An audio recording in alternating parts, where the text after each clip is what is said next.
Harrington is on the extreme left there with his camera. This is the gentleman which was so deaf or so uninterested in what I had to say to him.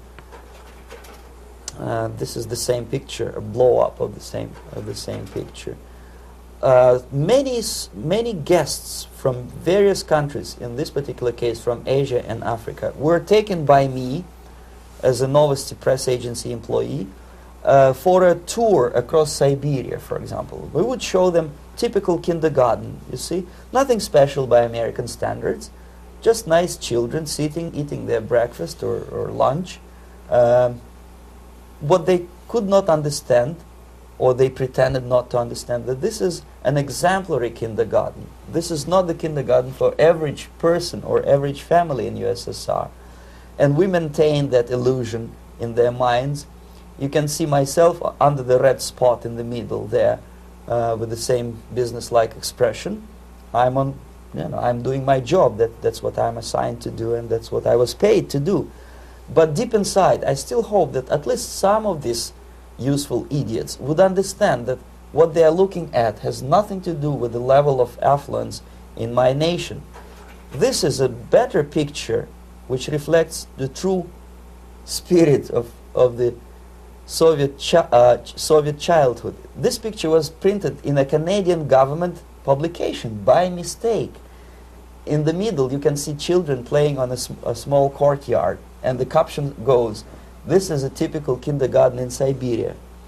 What these idiots didn't understand, that it is not kindergarten at all. It is a prison for children of political prisoners.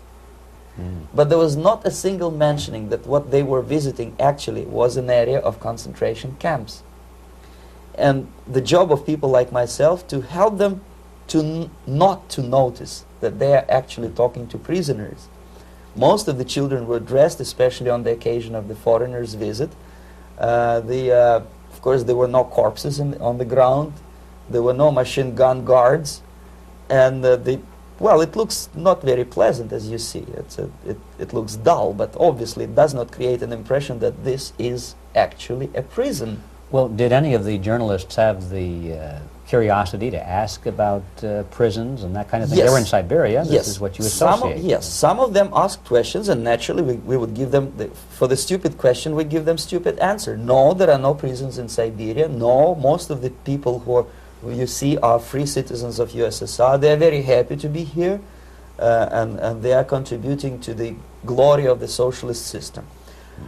Some of them pretended that they believe what I was telling them, and most of them, we may discuss it later, what are the motivations of these people? Why would they stubbornly bring lies to their own population through their own mass media?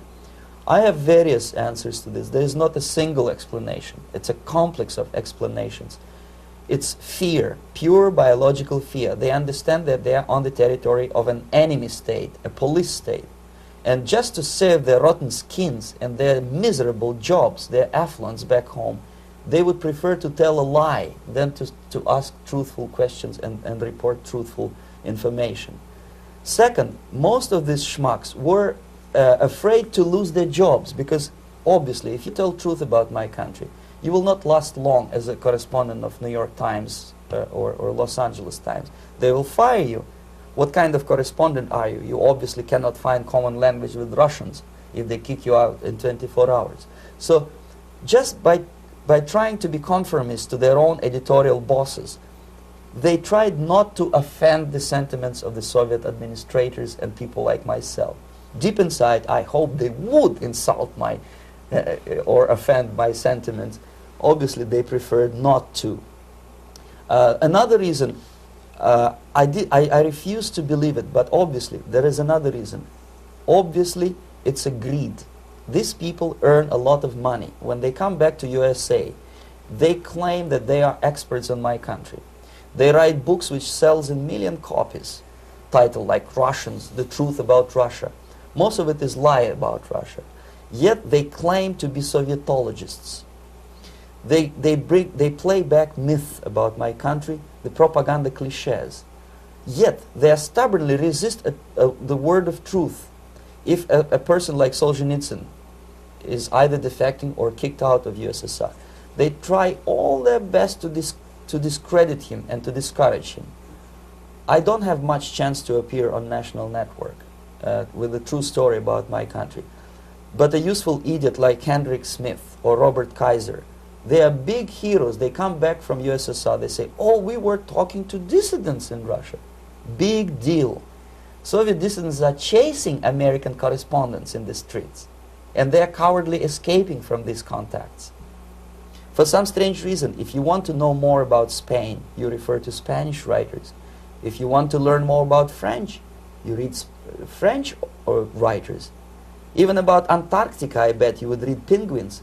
Only about the Soviet Union, for some strange reason, you read Hendricks and Schmendricks and all kind of Kissingers, because they claim that they know more about my country. They know nothing, or next to nothing, or they pretend that they know more than they actually do. I would say they are dishonest people who lack integrity and common sense and intellectual honesty. They bring back all kind of stories like that. A kindergarten in Siberia. Omitting the most important fact, it's a prison for children of political prisoners. Another greatest example of monumental idiocy of American politicians. Edward Kennedy was in Moscow, and he thought that he is a popular, charismatic American politician who is easygoing, who can smile, dance at the wedding in Russian Palace of Marriages. What he did not understand, or maybe he pretended not to understand, that actually he was being taken for a ride. This is a staged wedding especially to impress foreign media or useful idiots like Ed Kennedy. Most of the guests there, they had security clearance and they were instructed what to say to foreigners. This is exactly what I was doing. You can see me in the same damn wedding palace in Moscow where Ed Kennedy was dancing here. You see, smiling. He thinks he's very smart.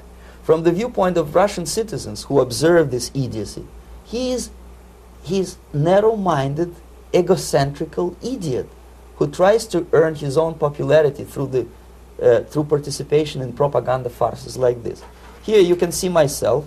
On the right, again, exemplary Soviet bride. On the left, 3 journalists from various countries, Asia, Africa, and Latin America.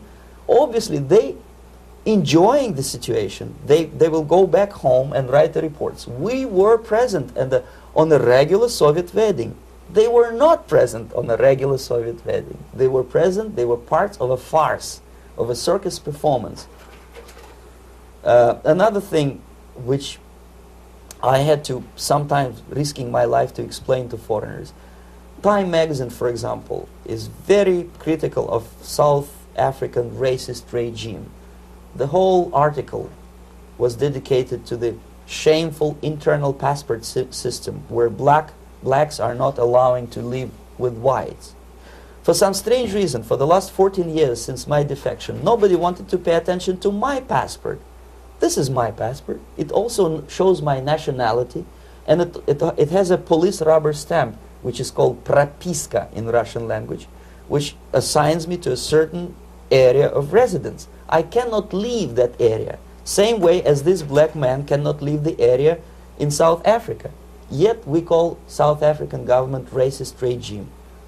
Not a single Jane Schmonda or Fonda is brave enough, courageous enough to come to media and say, look, this is what happens in USSR. I send a copy of my passport to many American liberals and civil rights defenders and all the other useful idiots. They never bothered to answer me back. This shows what kind of integrity, what kind of honesty these people are.